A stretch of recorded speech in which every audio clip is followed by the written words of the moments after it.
أعوذ بالله من الشيطان الرجيم. بسم الله الرحمن الرحيم. ويوم نحشر من كل أمة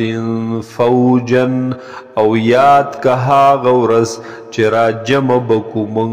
د هر یو امت نا یوې ډلې لرا ممن یکذب بآیاتنا د هاغې چانا چې دروغ به ګڼلو آیاتونو زمونږ لرا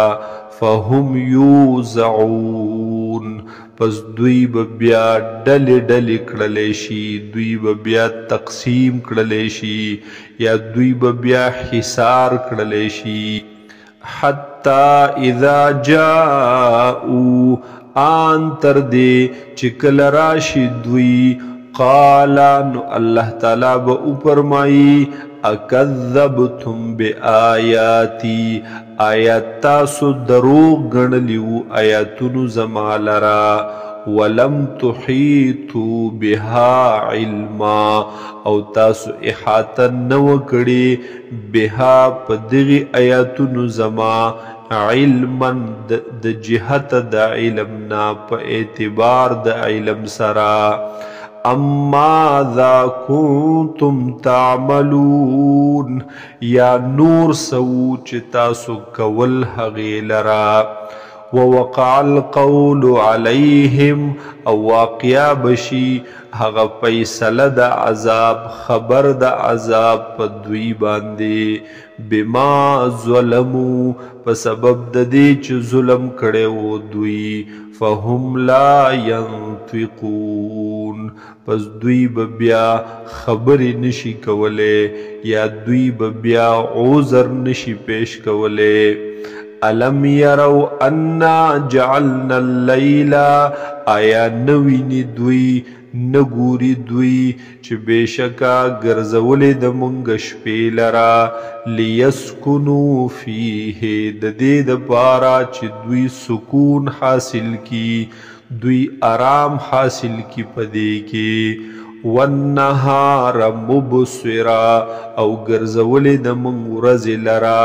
روخانا رڼا.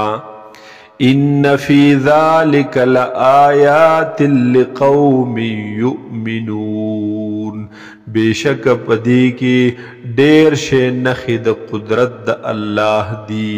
لقوم یؤمنون دپاره د هغې قوم چې ایمان راوړي. ویوم ینفخ فی الصور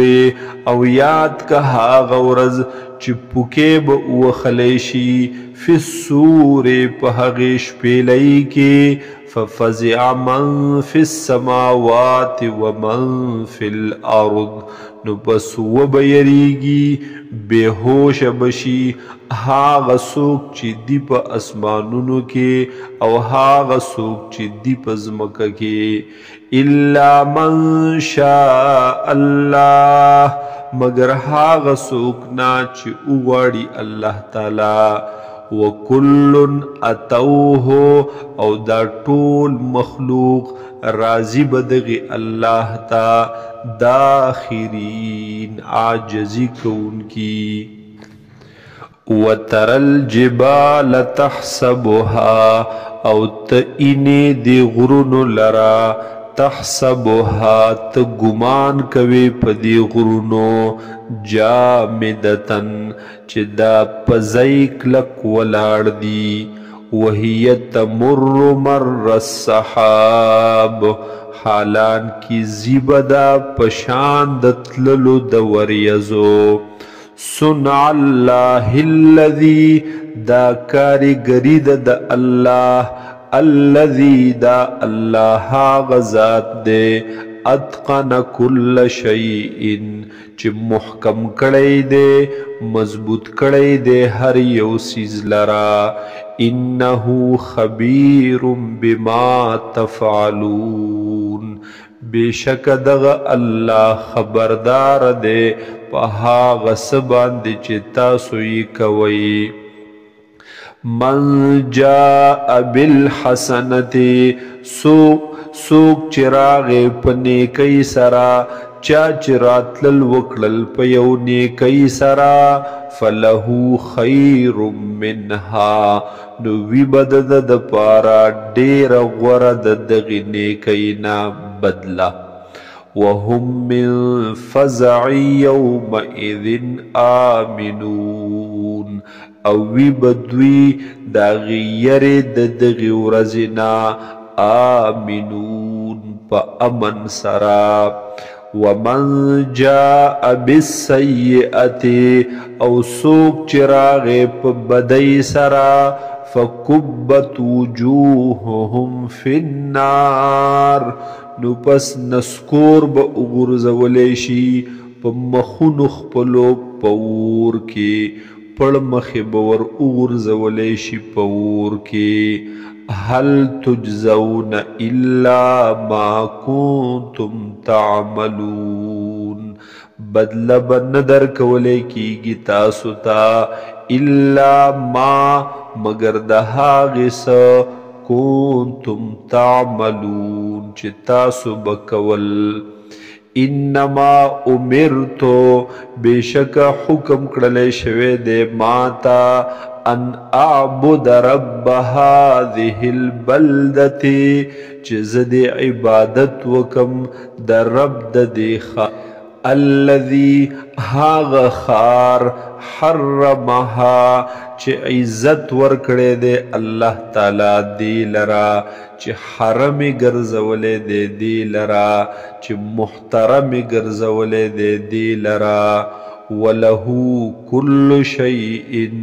او دې د الله دپاره هر یو سیز یعنی هر سیز د هغه په اختیار کې دی و امرتو او حکم کړلی شوی دی ماته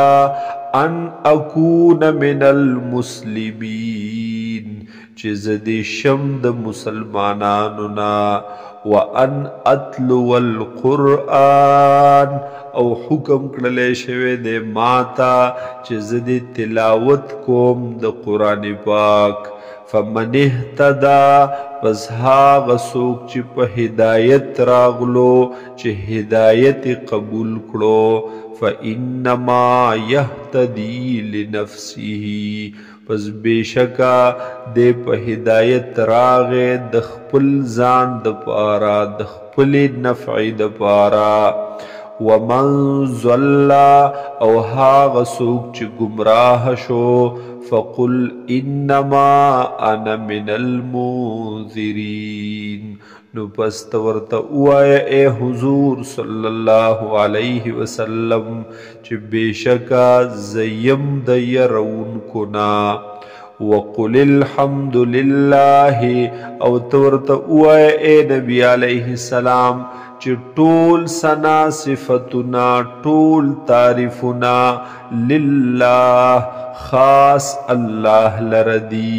سیریکم آیاته زردا چې وبخی تاسو ته هغه نشانی خپلې علامات د قدرت خپل دلیلونه د طاقت او قدرت خپل فتعرفونها پس تاسو به وپېژنئ دې لره وما ربك بغافل عما تعملون او نه دی رب ستا غافله ناخبره عما د هغې څه نه تعملون چې تاسو یې کوئ